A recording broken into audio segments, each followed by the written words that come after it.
Welcome to the Alexandra Wenman Show. I'm very pleased to introduce you to painter and sculptor Clarissa James. And as you can see, Clarissa, some of your beautiful works, the crane paintings behind us here today.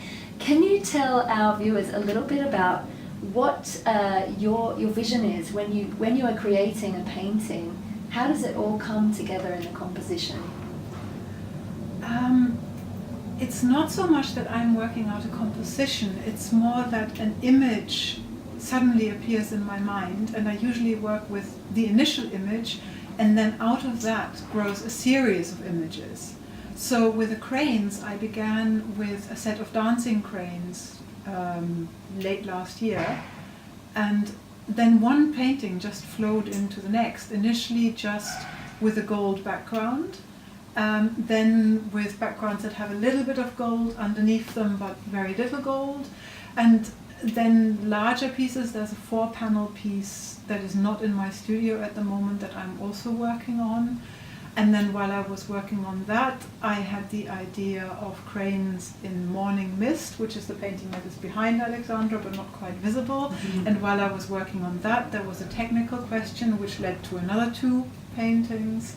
And so at the moment, altogether, I have 14 crane paintings in development. 15. Yeah. 14 at the moment. Yeah. Wow. And then you just paint and it's fluid and they keep coming and coming, and then when you know yes. they're complete, it just then happens intuitively. Yes. And absolutely then it ends. Beautiful. There was a period of work where I largely worked with compositions of 1 or 2 figures, mostly women in contemplation or meditation, and that went under the heading Drawn to Silence, and that was a group of work that lasted for 10 years. Wow. With a few excursions into other themes, but it was the dominant theme that I kept coming back to for 10 years. That's quite a birthing process, isn't it? It's quite a birthing process. These are, I just have to say to our viewers, I'm here in Clarissa's studio in, where are we? Battersea. Lavender Hill in Battersea, and I mean, the moment I walked in here, it just takes your breath away, and the paintings, the only way I can describe being in the presence of these beauties is that they are alive. They do feel like they have their own energy, and there's so much movement in your work. It's absolutely beautiful. Thank you. And so tell us a little bit about your journey and how you came to be doing what you do today. So you started off in film, am I correct? Yes, it was a slight roundabout journey. In my teens, I became very interested in Star Wars, and the mystical aspect, the Force, all of that, but then also in the filmmaking process, in the sculpture, in the making of fantasy things, in the making of creatures. And then I saw first The Dark Crystal and then Labyrinth, the 2 films by Jim Henson. 2 of my favorites. And at the time I was taking sort of children's art classes outside school, and the lady had a book, Fairies, by Brian Froud and Ellen Lee. And of course Brian Froud was the designer for Jim Henson, who worked on Labyrinth and The Dark Crystal, who really created that world, the reality of that world with Jim Henson. And I just knew that was absolutely what I wanted to do, and at that time I was 13. And from that point, I tried to get the address, because that was prior to the world of the internet. So it was very difficult as a girl growing up in Munich, in Germany, to find a way into that world. And fortunately, we had film studios right outside the city of Munich, Bavaria Film Studios. And since I was 11, as often as I possibly could, I would go and spend my afternoons there. And I managed to befriend all the guides who were working for the film tour, and my father with his business also had a client who had an office there. So I told all the film tour people that I was allowed to stroll around the film studios because my father was there, and I told my father that I was allowed to do the same thing because I knew all the film tour people, and thankfully they didn't know each other.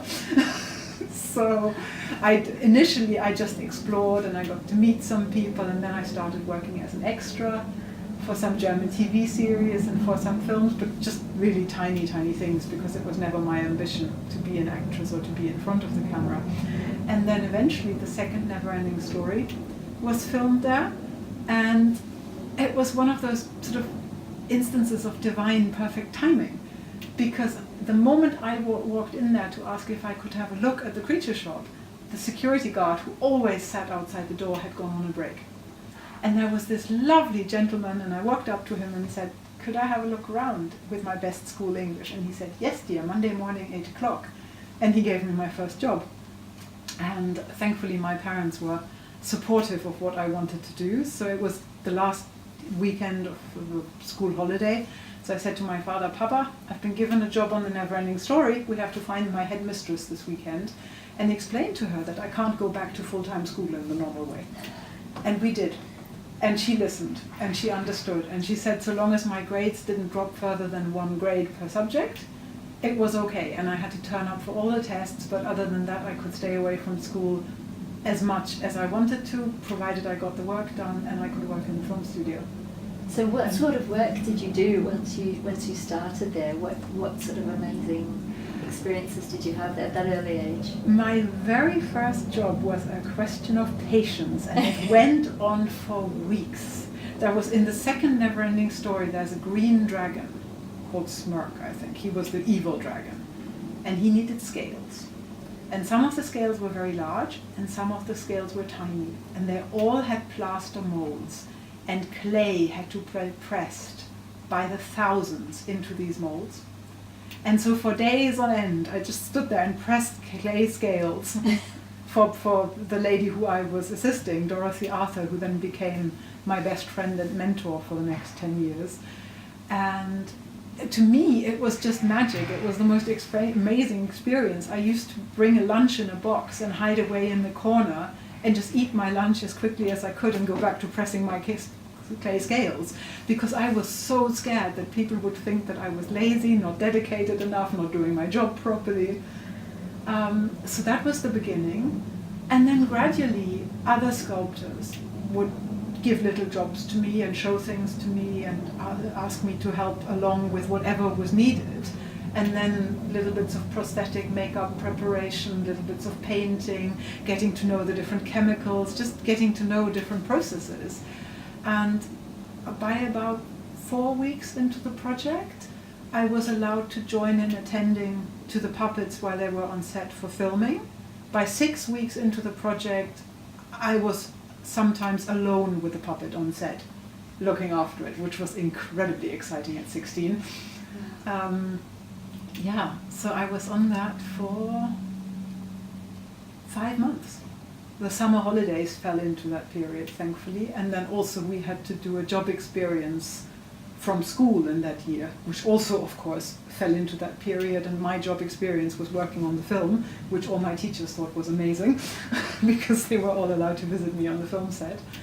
And it was that was the moment when I made all the connections to then be able to contact Jim Henson's later on, because there were people there who had worked for Jim Henson's, and they said to me they would give me the address after I turned 18 or once I had finished school. So after my 18th birthday I got the address, and then the next opportunity that I had for a holiday, I went to England and I went to the Creature Shop, and with some extraordinary luck with my friend Dorothy, my mentor, accompanied me to London on that day, and she was recognized by one of the people at the Creature Shop, and that opened the door for me. And then I got my job experience at the Creature Shop while I was still at school, and after I finished school I came to England and started working for the Creature Shop, but unfortunately Jim Henson himself had died by then, so I never actually got to meet him. But I did catch the tail end of all the magic, and it really was wonderful to work with such fabulous craftspeople and such skilled artists, and to just learn by being around these amazing people. And also having all the facilities. I mean, there was a metalworking workshop, there was a woodworking workshop, there was everything you needed for sculpting, for mold making. There were all these wonderful mold makers, and everybody was so kind and generous. And with their knowledge. So you've learnt so many, just in that beginning of your career, learnt so many of those intricate details and those skills before Absolutely. you've even come on to doing, you know, being a painter and a sculptor in your own right. Exactly. It's really set the foundation, right? And Colin Arthur, the Creature Shop supervisor whom I worked for from the Never-Ending Story, said at the time it's the University of Industry. And for me that was far more suitable than going to an art school. It is, and because it's the Creature Shop as well, I suppose it was very good practice for you in bringing things to life, seeing how things are brought to life and given their own personality and their own energy and all of that. That's incredible. I love that it was pre-internet. Yes. And that you had to track down the address and get everything. And it was difficult. It was really difficult. I mean, it was all kept secret. The whole sort of magic of film, it wouldn't unravel itself before its time. And then it just all happened. So after The Never-Ending Story, I went on to working as special makeup assistant on a German film. And then I became responsible for the upkeep of the Never-Ending Story creatures for the film tour while I was still in Germany. So that constant connection remained. It's like job of dreams. It really was. And when I first arrived at Jim Henson's Creature Shop, it was to work on the Flintstones. Oh, wow. And that first morning, I rang the doorbell and Brian Henson opened the door to me on my very first day of work. That was a bit like God opening the door to me at that time. It was just amazing. And the first few days we spent in the production office, all the artists from all the designers, and the director and the producer and Brian Henson, and there were all these dinosaur drawings as black and white copies and a mountain of colored crayons. And for several days we just sat there working out different color schemes for those dinosaurs. And I was sitting in between all these people thinking, this is crazy. Just like, I've gone to heaven. I've gone to heaven and they're paying me for this? Yeah. It was just so unbelievable. And of course later, the sort of tedious part of actually assembling and sort of all the basic work, getting rid of seams, scumbling, the job from hell. Sort of everything that went into the process, of course, also caught up with me, but the whole reality of working in that fantasy environment. And I was still so young, and for me everything was completely alive, and I must have been driving my colleagues absolutely mad with my sense of reality of this fantasy world, because so many of them were so blasé and and it's just a job, right? Yeah, it was just a job. And I mean, one of the things that I found really shocking was that with A Never-Ending Story, most people hadn't read the book, didn't even know that there was a book. And to me, it was one of the most wonderful books of my childhood, and still as an adult, it's an amazing book. I still go back to it. Nowadays, the original book by Michael Ende. And the symbol on the cover, yes, I forget. Yeah. And the 26 chapters, one to each letter of the alphabet, and the development of the inner and the outer person. It's such a magical journey in the book, which the film unfortunately doesn't capture. But at the same time, the film journey was a magical journey as well. For you as well, because then you get to kind of relive it or have your own personal journey.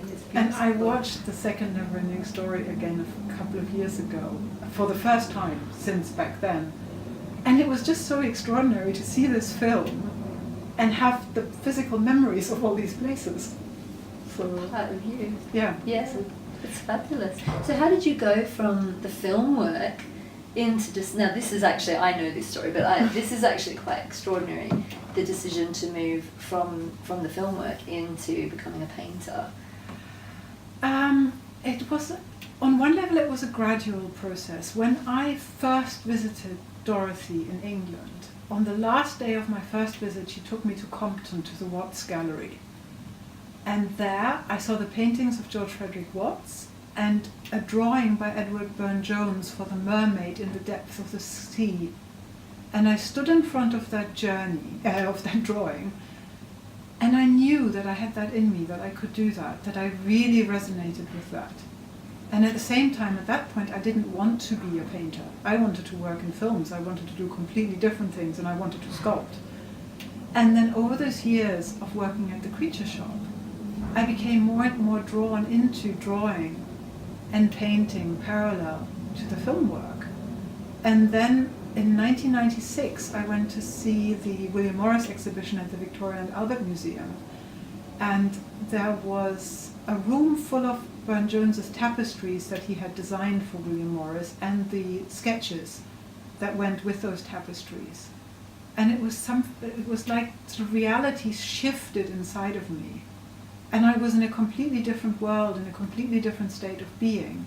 And from the museum, in this haze of sort of still being physically present but mentally being somewhere completely different, I went directly from the museum to the art shop, bought the largest piece of canvas that I could find, stretcher frames to go with it, tacks, because I didn't know about stretching canvas, and then went home, stretched the canvas, prepared it with rabbit skin glue. I had worked with a painter in Germany for about 6 months before I went to England, so I had had my first introduction to classic techniques and materials, and I had been visiting the print rooms of the V&A and the British Museum to copy 19th century drawings, mostly Burne Jones, but then also the Renaissance drawings in the British Museum. So I did have a beginning of a classical background for this kind of work.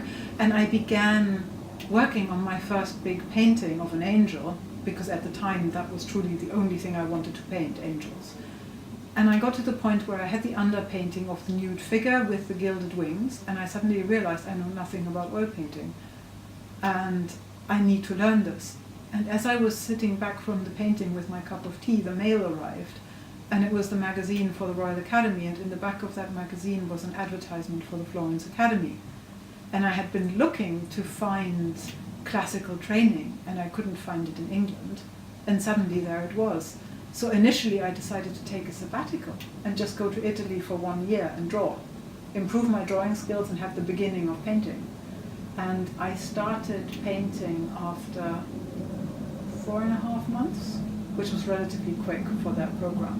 So well within the first year of being in Florence. And so after the first year I decided to stay the second year. And then after the second year, the aesthetics of the Florence Academy didn't work for me because it's very reality-based, and I like taking reality as a starting off point to then create my own reality. So I left the academic training, but I continued going to evening drawing and working with an American artist who was very inspired by Rembrandt and Michelangelo, and I rented a studio that I shared with 2 other painters. So I spent another 2 years in Italy working surrounded by Renaissance art and beginning to make my own paintings. It's so stunning. You're so inspiring. I love the whole story of your journey. You followed your heart every step of the way, haven't you? It's like that determination, but always what feels right, and yes. To follow that. This is part of the reason why I love doing these interviews and speaking with people like yourself and inspiring people in their own field. Is it's about following our heart, it's about following our light, and doing what makes the heart sing. I think is so kind of breaks us out of this idea that we're all meant to be the same and we're all meant to do a certain job or do things a certain way. Yes. And you, my darling, are just such a leading light for inspiring people to do what their soul calls them to do. And I love the angel. I'll show the angel on the video.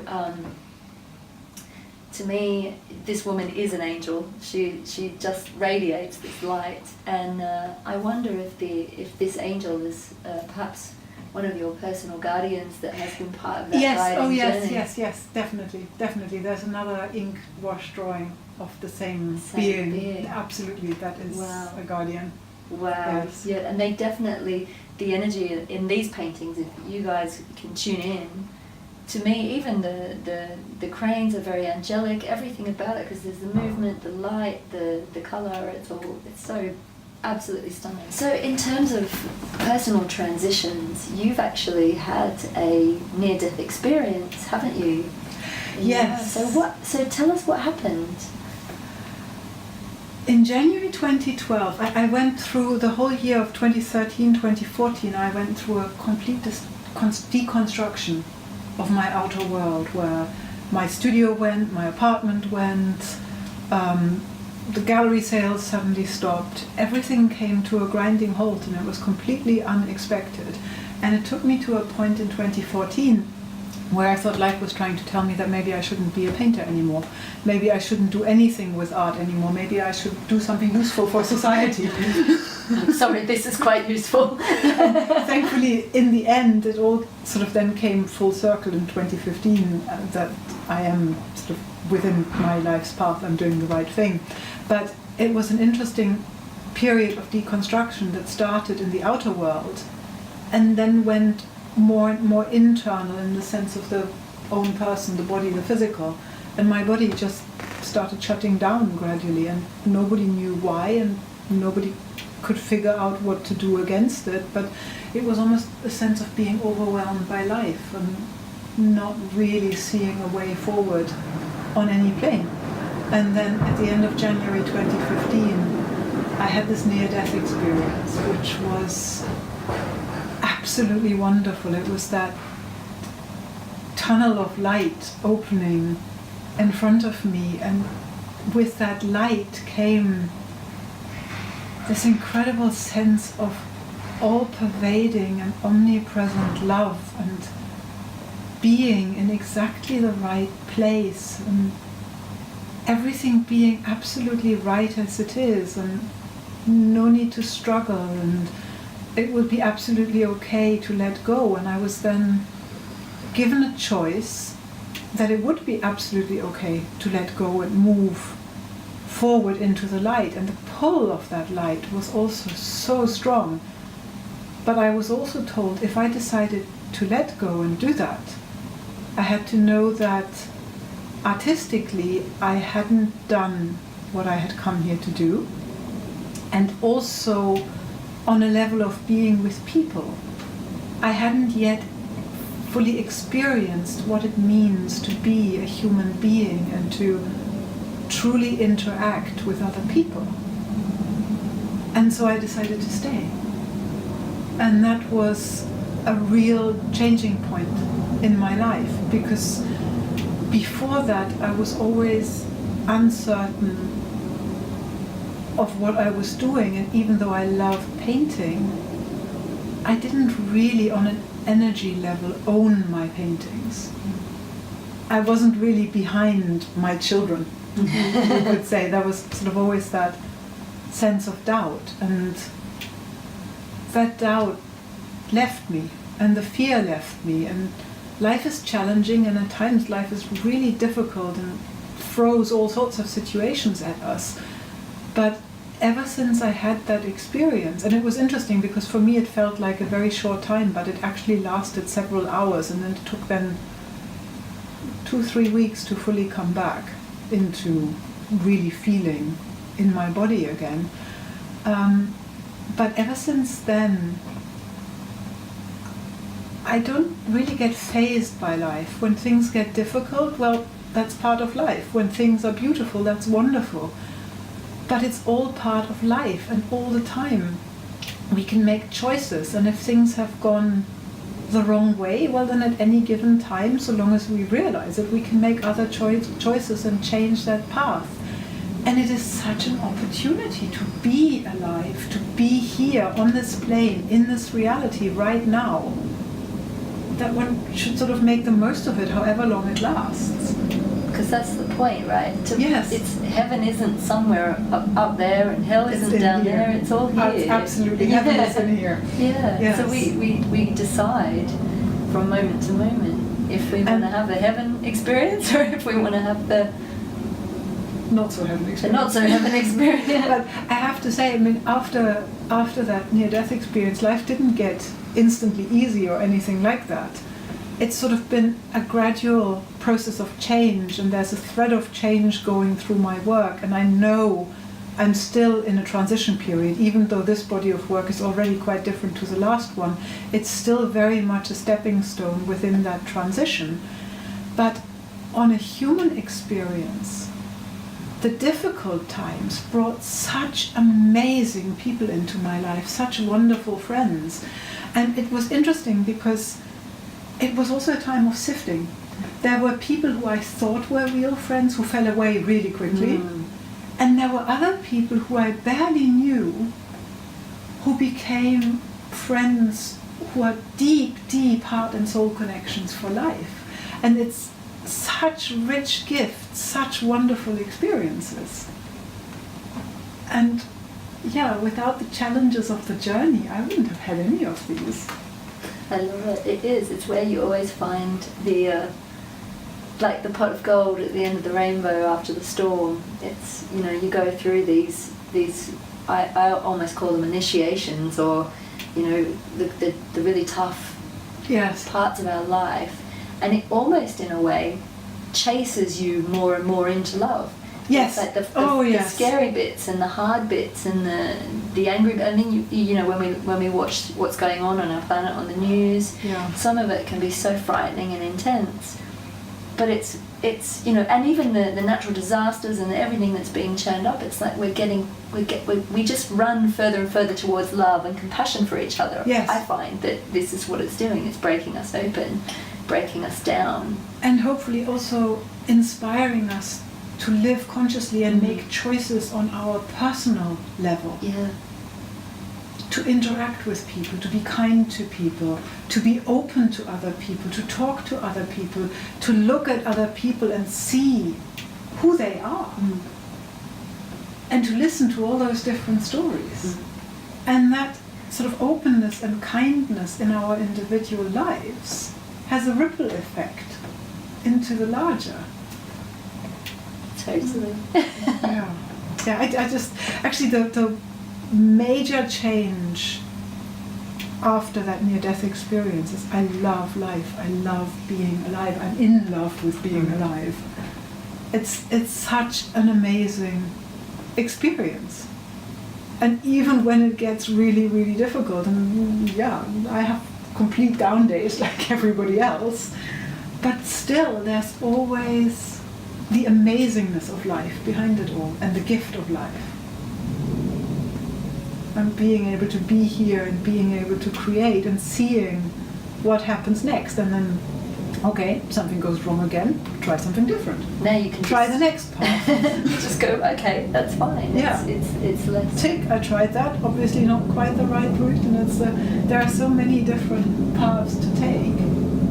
And I love that you said that there's not really any wrong path, is there? No. Any way we go, we're always growing, we're always learning, even though some of them are the longer path, some of them are the shorter path. And sometimes you find the path that seemed to be the long path with all the detours actually was the straight path and took you, and was the only way to take you to the place that you were longing for. I mean, that's an experience that I've had in my life, where I thought I had made the right choices, wrong choices, and had gone in the wrong directions and would never reach some of my dreams and some of my goals. And suddenly I was there, and the path that I had taken was the only path that could take me there. But I find it also, as humans, sometimes we want to run before we can walk, right? Sometimes there are those the steps that we need to take to get us to where we're going. Yes. Are absolutely necessary, and you could never have skipped one of those steps along the way. Never, ever. Really important. And everything happens in the right time. Yeah. And if it doesn't happen now, well, then it's not the time yet. But that doesn't mean we should stop trying. No. No. That's the other thing. It doesn't happen of its own accord. It still needs activity. You still need action. We have a responsibility. We can't just at the moment, we can't just superimpose what we want into the room with us, or beam me up, Scotty. That's another sort of experience that I've had. Permanent contentment is not ideal for progress. This is true, because otherwise you would get nothing done, right? Yeah, so exactly. There needs to be something to it. It leads to a form of happy stagnation. This is true. Which eventually becomes less happy. Yeah. We need some traction here. We need some traction. Yes. But it's also, I find, the flip side too, when you're pushing to do something, or you're really pushing to get something that you think you want, but your higher self has other ideas and is like, and the doors just keep shutting. It's like when you finally resolve to, okay, well, if that's not coming, then it's obviously not for me, and you come into acceptance of that. Often that's when a big door opens. That then frees the energy inside yourself. I think when you really want something and you can't hear the voice that is trying to tell you which direction the path should take, it's that flow inside of you becomes more and more compressed by your will. And if you then step back and let that go, it flows again, and you can really feel that path and the next step on the journey again. Amazing. Well, I, for one, am very interested and excited to see what is at the other end of this current transition that you're in, because if this is where your work is now, and if this is where your light is now, what's next to come through you? I can't wait to see that. It's a funny thing because I have glimpses of it, or actually I have a fairly clear idea of it, but technically I'm here now and I want to go over there, and I don't quite know how to get from here to there, and it involves a partial change of the materials that I'm using. And I found in my life that very often if I don't want to change, then the physical circumstances force me to change. And for the first time in all the years of working with the materials I'm working with right now, I'm having intolerances towards my materials. No. But I think that's not really because I'm intolerant to the materials. I think this is because I have a resistance to the change. And it's like, there are other toys for you. If you don't want to change your toys, we're just taking the ones away that you've got right now, till you figured out that there's something else in the room. Yeah, because you've worked with certain materials for a very long time now, haven't you? I mean, there's obviously the gold is very prevalent through your work and all of that stuff. So, gosh, and coming away from something that's been probably very comfortable for you for a long time as well. Well, yeah, I just love the energy of having all the gold around me. That's one of the main things. I've always wanted a room, a meditation room in my home that is gilded all the way around to have that energy. But my life is a life of continuous movement. For the last 3.5 years, I've more or less lived with 2 suitcases in different places. So no hope of a permanent gilt room, but I'm always surrounded by these gold canvases. And you see, you've had the vision. Yes. So when you've fulfilled the stepping stones to get to it, it will present itself, I'm very sure. Oh, yes. So, what's coming up for you, honey? What's next for Clarissa? Well, at the moment I'm still very immersed in the crane paintings, and I also have come back to working with peacocks when I first really began to paint when I came back to England in 2004 and set up my studio here. The initial paintings that I was working on were white peacocks, and so in a sense there's something that has come full circle within a spiral. I'm back to working with white peacocks on a large triptych of 3 white peacocks, and then I have my 14 crane canvases to complete. And then I think there will be a slight shift in technique and something new that really hasn't quite taken its form. That was a slightly cheeky question, because I can't quite describe where this is going to go next. But I think after working with these wonderful winged creatures, there will be a return to working with angels as well, as part of the next body of work. It's so beautiful. I think in terms of angels, they really show us our true essence, I think. It's really about us and it's as that people. connecting to the light and that transfer of energy. I mean, for me, angels are always very much about energy, and that's what I love about the wings in angels. The rhythms in the feathers, the energy that you can create on a canvas by working with the colors and the directions of the feathers within the wings. And it's that lightness of spirit, isn't it? It's absolutely. And it's just light coming through. And I love underlying my work with gold because it enhances the luminosity of the paint and the light coming through. Well, it matches your light. It does. You're so radiant, and you can tell straight away. Like, I know that you were saying it takes a few months to finish one of these. Yes. And you completely immerse yourself in the process, don't you? It's like you're in it. You're part of it. It's part of you. And they're usually 2, 3 at the same time. At the moment, even more. I mean, when I left my studio in Austria, I realized I had, with paintings that are triptych and 4 pieces to 1 painting, I had 15 canvases in the studio running parallel. So that was a bit extreme because that studio is not very large. Wow. But also it was wonderful to be surrounded by gold, different shades of gold from all sides. And that energy of the wings spreading and rising, the birds dancing, sort of all around me. I really, really enjoyed that. It's so Gorgeous. And then the other thing that is coming back into my life is sculpture. Yeah. And so in the studio in Austria, I'm mixing the painting and the sculpture more than I'm able to do here.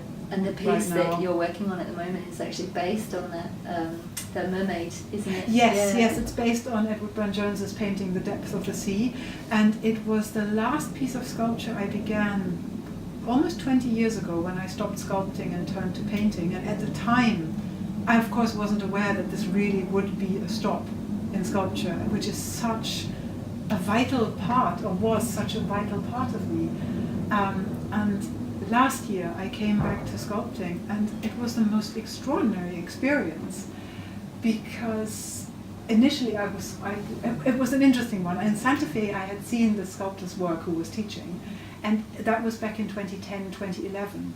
And I saw his figures through the window of the gallery and dashed in there and looked at them, and they had such a resonance for me, and I just thought, if ever I go back to sculpture, this is the person I want to study with. And then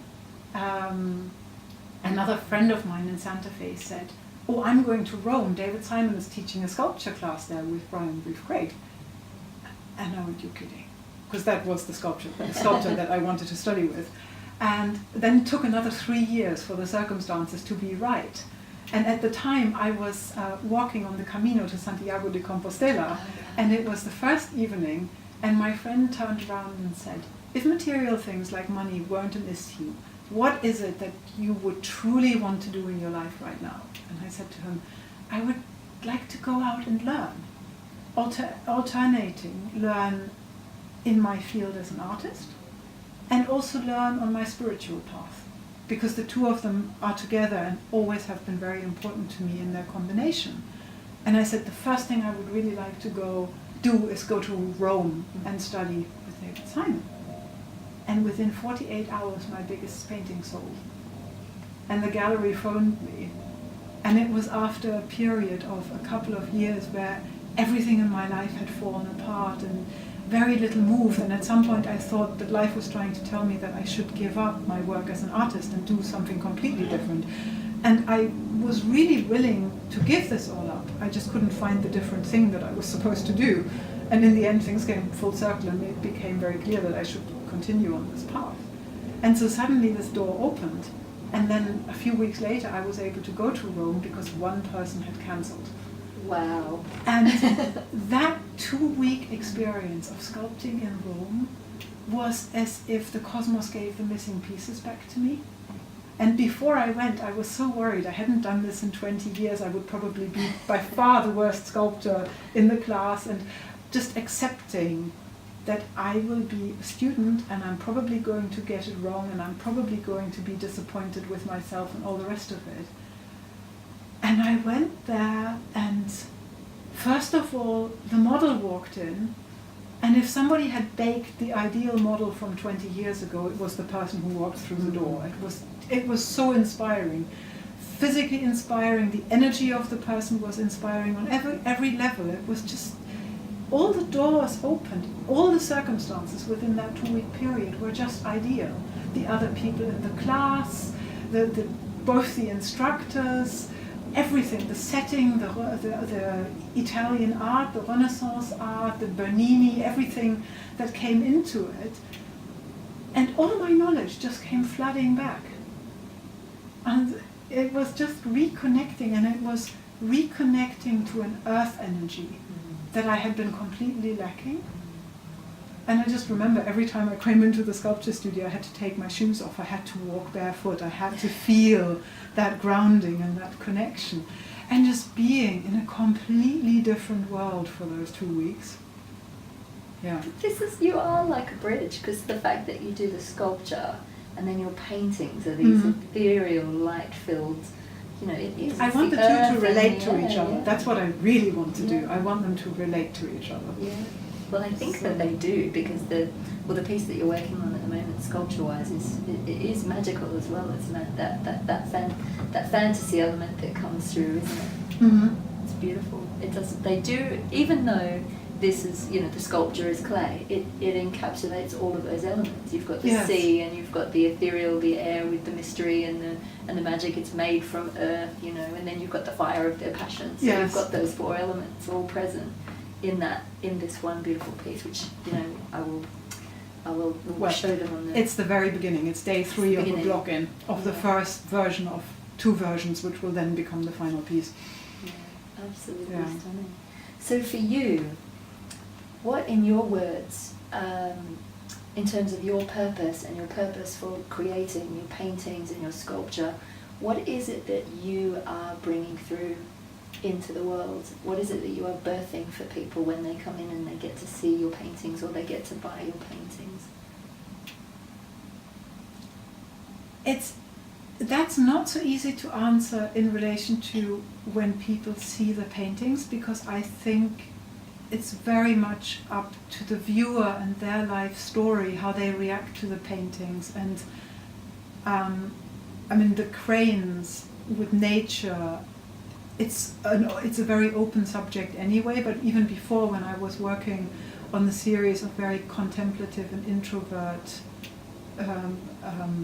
women as my models, it was all about peace and calm and serenity, but still down to the viewer and their story and how they related to the painting. For me, myself, the painting is the end result of a journey that I've been on. And my journey really is about light. And that sense of the light flowing through. And I don't know whether the viewer who sees the painting gets that aspect of the work or something else. But for me, it's very much my own inner journey and the energy on that journey that happens to have a painting as a tangible piece at the end of it, or a sculpture. And in a sense, the sculpture is more earthy and more emotional, whereas the painting is much more withdrawn and more internal, I always feel. At least in the process, that's definitely the case. Well, I feel... I just love what it's I do. That's it, and it shines through, and your essence shines through each of these works. And I think in our society today as well, we've kind of lost, in many ways, we've lost touch with beauty and with our connection to that beauty and our connection to creating, we've kind of forgotten that we are creators. We're divine creators. Oh, absolutely, and absolutely. not enough people create anymore. You know, people go to work and they do their 9 to 5, and they forget what makes us beautiful is that light, that essence, people become that truth. cut off from that essence, and even more so nowadays when you're on the tube. And everybody has their little tablet or their little iPhone, and it's all looking, and headphones, and looking at films, and doing this, that, and the other.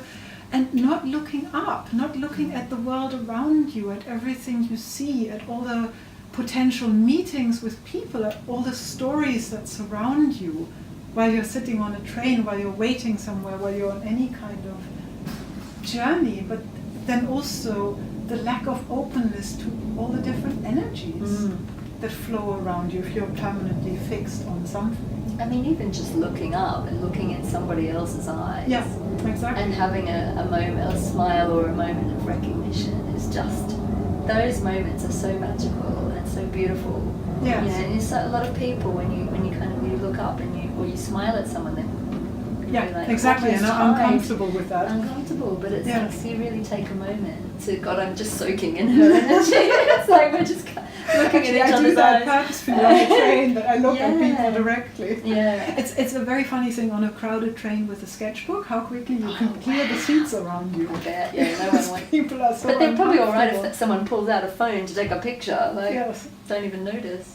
So talk to us about your study of anatomy, because that's fascinating. You actually that was in the transition period, yes, when I was between the film work and the going to Florence to really study painting, because for a long time I was self-taught as a painter and as a sculptor.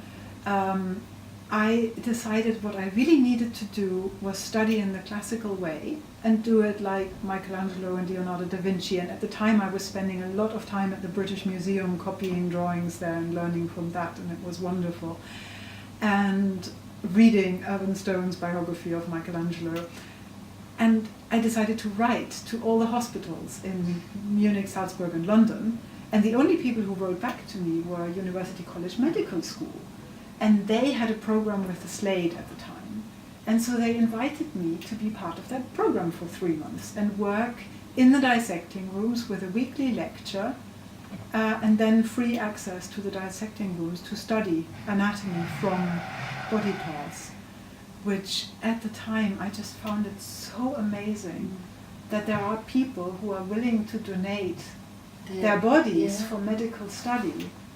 And that sense of reference, of being allowed to see that and to have that experience, which is so outside our training as artists in today's sort of modern art world. And so I spent 3 months drawing as much as I could and also sculpting in those rooms and just working with these body parts. And then to my amazement, when I arrived in Florence, I was told that that kind of anatomical knowledge was good, but not really required and possibly not even so desirable, because it could lead to exaggeration in the drawing process, because it was all more about observing from the external, even though they now have very good anatomy classes there, I have to say. So I was sort of surprised that that knowledge wasn't so required, but of course it was such an extraordinary experience. It's something you never forget. Yeah. And such a personal part of your personal spiritual journey as well, wasn't it? Because and magical for the sculpture. Really magical for the sculpture. No, but definitely part of my spiritual journey as well, because it's extraordinary to work with parts of the human body and to see the density but also the complexity of the human machine.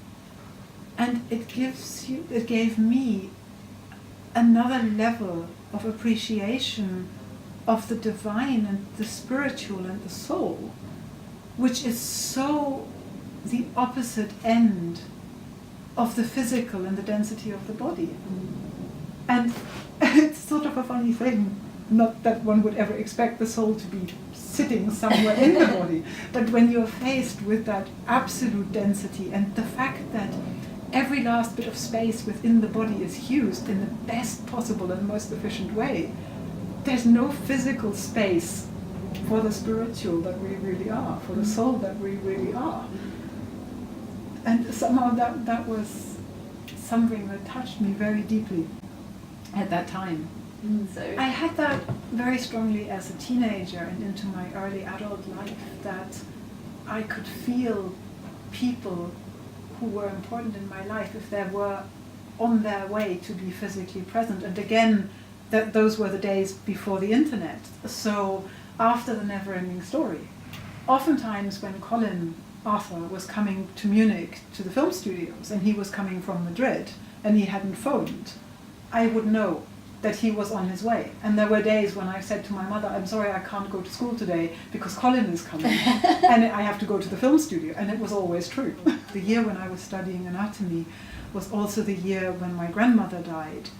And I was able to be at her bedside for that process of transition. And again, that change from the inhabited, in a sense inspired human body to that process of her breathing out, this very, very long drawn-out breath. It felt like it went on for minutes, just this continuous breathing out, and then feeling that change of her spirit leaving and the body turning from being alive to being a shell that was no longer inhabited.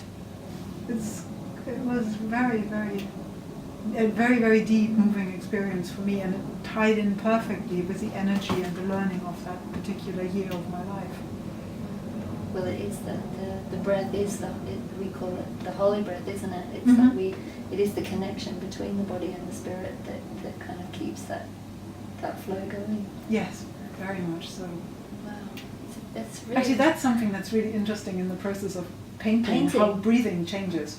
Wow. Or also with sculpture, how breathing changes in the process of creation.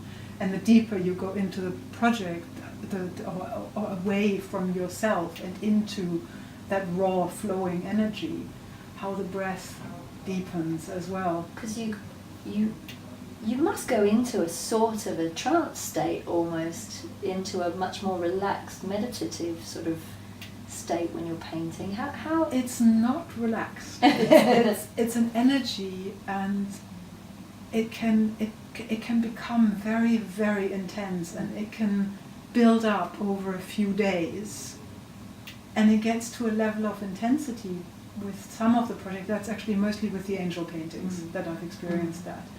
That energy becomes so intense that I can't eat, I can only sleep very little, and it gets to a point where I felt that physically I couldn't sustain or contain that energy in my body, and had to sort of consciously step away from it, and then it snaps. And there's a real process of recovery. In that moment when it snaps, I have to, in a sense, drop the brushes, leave the studio, go and sleep, and then do something completely different, and then gradually reconnect. But that's an amazing experience in itself. And in those moments, it really feels like it is painting. Yeah, it's than like taken over, right? Yeah. Wow. And it's wonderful. Because you are, to me, it's probably not the right word, but to me, you're just like a pure channel for this energy to come through and create this. It's pure creation energy. It's pure love. Pure love Yeah. energy. I mean, for me, the process of creating really is pure love. That's it. And it's that point where I'm most alive and what I love the most. It's a funny thing because I've always been completely uncompromising about this, but I wasn't even aware that I was uncompromising. There was no choice. And in school, years and years and years ago, my best friend said to me one day, "Wait and see, you're going to be a painter." And I went, "No, I'm not going to be a painter. I'm going to work in films, I'm going to go to Los Angeles, I'm going to do all these things." And I actually had that moment of choice in 1997, where I was invited by the head of one of the major special effects studios in Los Angeles to come to Los Angeles and see all the major workshops and the digital studios that were just beginning at that time. And he was saying, if this is the career that you have chosen and the work you want to do, then you should move from London to LA and work here. And by day 5 of the 12-day experience, I just knew this was absolutely not me. That I didn't want to be in that world anymore at that point in time. And that I wanted the physical of painting and sculpting and feeling my materials and smelling the clay and smelling the paint and the turpentine and the linseed oil and that atmosphere of a studio. And it's certainly not digital work for me. I could not have done that. But I was also at a point in my life where I wanted to create my own things. I didn't want to work to somebody else's brief, and I didn't want to work with other people, and I didn't want to be dependent on other people.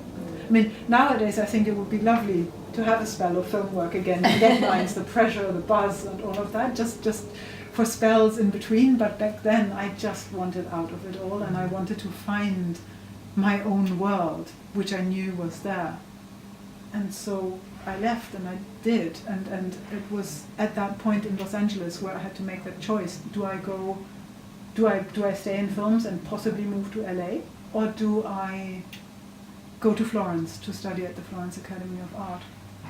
And so I did that, and even when the film project that I had been waiting for the longest time, really all my life in films, I waited for that one project. It came through and started work 3 weeks after I started in Florence. And I decided to stay in Florence. Yeah. So you had the choice. Yeah, I had the choice. Amazing.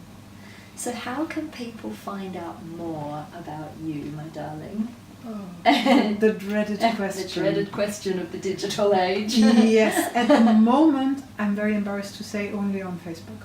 I am working on my website, but it's not there yet. And you can see my work with Gladwell and Patterson at Beecham Place in London, and with Barry Whittington Fine Arts in Henley, and in Santa Fe with Manitou Galleries.